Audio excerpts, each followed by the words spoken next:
Oke, selamat sore ya, sahabat-sahabat guru seluruh Indonesia ya. Oke, kali ini saya akan buat perangkat pembelajaran ya, yang akan nanti digunakan untuk PPG ya. Nah, saya sudah buatkan perangkat pembelajaran RPP dan LKPD ya, lembar kerja peserta didik. Jadi sudah 2. Selanjutnya saya akan membuat bahan ajar. Bahan ajar. Nanti selanjutnya ada media pembelajaran dan satu lagi instrumen penilaian ya. Instrumen penilaian. Oke sahabat guru ya. Sebelum saya mulai ngopi dulu ya. Hidup ini ya seperti kopi ya. Meskipun pahit ya kita nikmati ya. Nah ya. Oke, teman-teman guru seluruh Indonesia, perangkat yang selanjutnya yang akan saya terangkan ya, gimana formatnya ya. Nah, jadi bahan ajar ini saya gunakan pada saat saya UKIN ya, uji kinerja. Nanti dalam tahapan PPG itu teman-teman ada namanya UKIN ya. UKIN sebelum teman-teman nanti UP. Jadi nanti pas teman-teman kuliah PPG itu banyak tahap-tahapan ya, dimulai dari belajar mandiri, baru nanti belajar bersama dosen, bersama mahasiswa, baru nanti ujian kompre, baru nanti selesai ujian kompre PPL 3 kali ya. PPL, terus selesai PPL UKIN, selesai UKIN UP. Selesai UP ya, semoga semua teman-teman lulus. Oke, ini adalah bahan ajar saya pada saat saya uji kinerja ya. Nah, ini nama saya ya.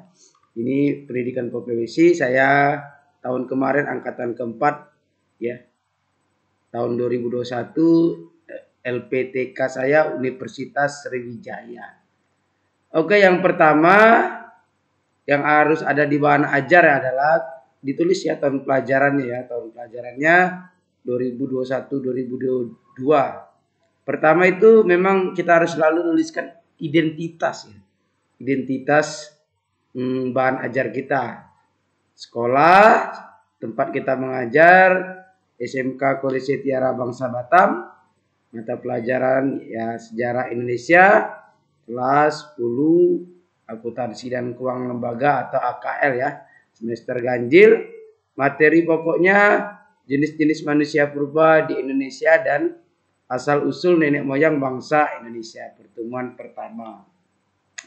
Yang pertama adalah harus ada yang pertama itu tujuan pembelajaran. Nah, tujuan pembelajaran ini sama ya, sama dengan tujuan pembelajaran di RPP juga di LKPD ya, lembar kerja peserta didik.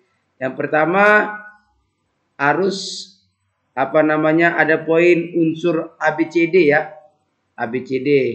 Contoh, melalui kegiatan membaca buku kondisi peserta didik audien pesertanya ya mampu mengidentifikasi behavior.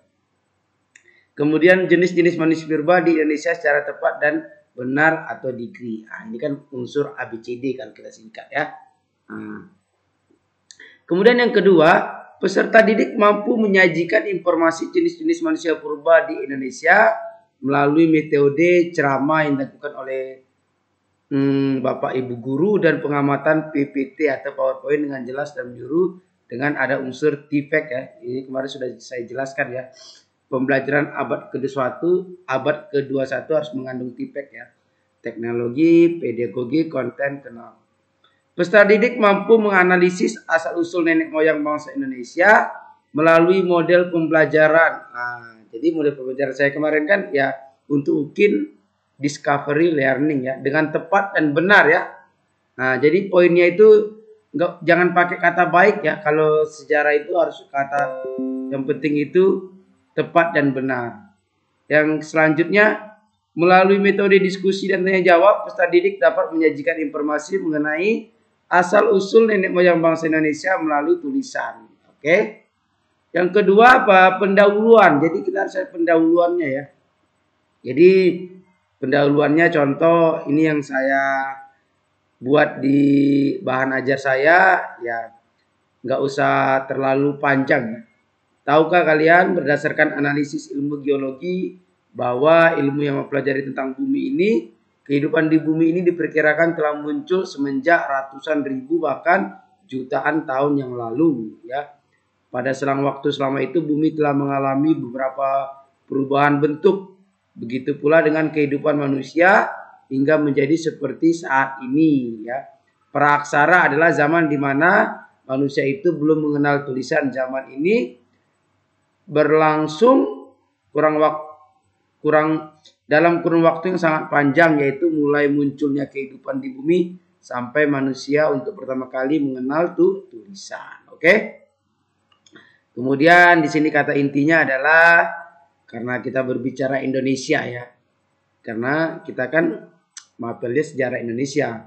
Di Indonesia penemuan fosil manusia praaksara ditemukan di beberapa lokasi, salah satunya ada di Sangiran yang dianggap sebagai situs penemuan fosil manusia praaksara paling lengkap di dunia. Jadi memang teman-teman seperti kita ketahui ya, bahwa di Indonesia itu banyak ya ditemukan fosil-fosil manusia praaksara atau manusia purba di Indonesia ya.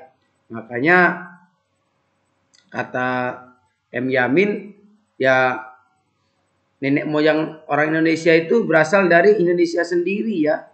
Karena banyak buktikan fosil-fosil tersebut. Jadi bukan berasal dari luar gitu ya. Jadi kita harus bangga tuh ya. Kemudian uraian materi ya. Uraian materi yang akan kita sampaikan kepada peserta didik. Oke, saya ke bawahkan saja ya. Oke. Jenis-jenis manusia praaksara Indonesia. Jadi ini teman-teman udah buat uraian materinya ya. Nanti bisa ambil materinya bisa dari internet, bisa dari buku pegangan atau sumber-sumber yang berhubungan lah dengan materi yang kita akan sampaikan kepada anak-anak ya. Oke. Ini secara khusus untuk guru-guru sejarah ya. Sejarah baik SMA ataupun SMK. Ini ya. Ini adalah materi yang akan kita jelaskan kepada anak-anak ya. Oke, teman-teman. Kemudian kita buat rangkuman ya. Kita buat rangkuman. Jadi kita buat rangkuman. Rangkuman materi kita tadi kita buat di bahan ajar kita teman-temannya. Oke, contohnya rangkuman saya. Indonesia khususnya Jawa ternyata menjadi surga dari penemuan fosil-fosil manusia praaksara yang bermigrasi ke Indonesia. Pulau Jawa saat ini masih menjadi lokasi penemuan fosil manusia di Indonesia. Jadi terutama teman-teman yang mengajar di Pulau Jawa, khususnya guru sejarah itu enak ya. Jadi bisa langsung ke tempat-tempat fosil tersebut ya. Kadang kan kalau di luar Jawa tuh bahkan sangat sedikit sekali ya. Bukan seperti di teman-teman di Pulau Jawa. Makanya saya kemarin ketemu teman-teman saya PPG ada dari Surabaya itu mereka enak itu belajar sejarahnya, bisa langsung ke tempatnya ya. Oke, selanjutnya sumber belajar ini jangan pernah lupa ya, sumber belajar. Contoh saya sumber belajarnya saya buat 3. 1 dari buku Erlangga, 2 dari Kementerian Pendidikan, 3 dari Pedalaman Materi Sejarah Indonesia ya. Ini buku yang ada nanti ketika teman sudah lulus pretest nanti ada namanya LMS ya. Ada namanya nanti LMS di SIMPKB itu, di situ nanti kita bisa download ya.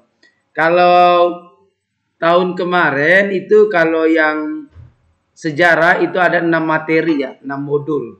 Tapi kalau yang untuk pedagogiknya hanya ada 4 modul ya teman-teman. Kemudian jangan lupa teman-teman untuk ya selalu tanda tangan kepala sekolah dan tanda tangan kita ya, dan distempel stempel berwarna ya, stempel basah gitu, stempel basah. Nah ini yang paling penting juga teman-teman ya, pada saat nanti teman-teman upload ini harus stempel basah, harus ada tanda tangan. Gitu, jangan sampai lupa ya. Kalau lupa itu nanti ya dosennya menganggap ini gimana sih, mahasiswa PPG ini udah lama jadi guru kok tanda tangan aja lupa teman-teman ya.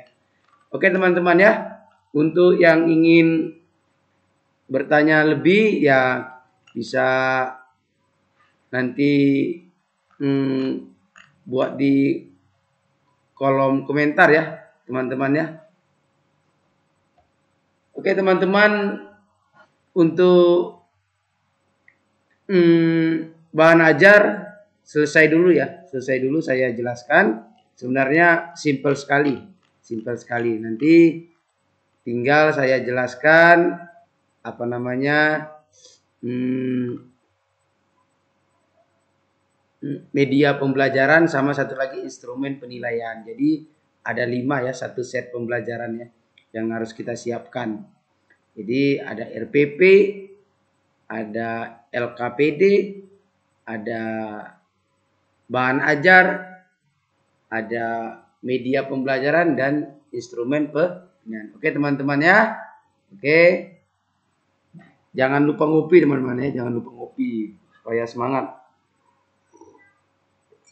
Oke teman-teman, demikianlah pembuatan bahan ajar ya. Kayaknya gampang sekali nih. Yang penting kita ada niat aja, gampang sekali. Oke, selamat sore. Salam sehat untuk seluruh guru atau sahabat guru saya di seluruh Indonesia. Tetap semangat dan tetap ketika KBM di sekolah, teman-teman yang sudah KBM di sekolah, KBM tetap muka, tetap selalu menjaga protokol kesehatan ya, sehingga pandemi ini ya cepat-cepat berakhir ya. Oke, selamat sore.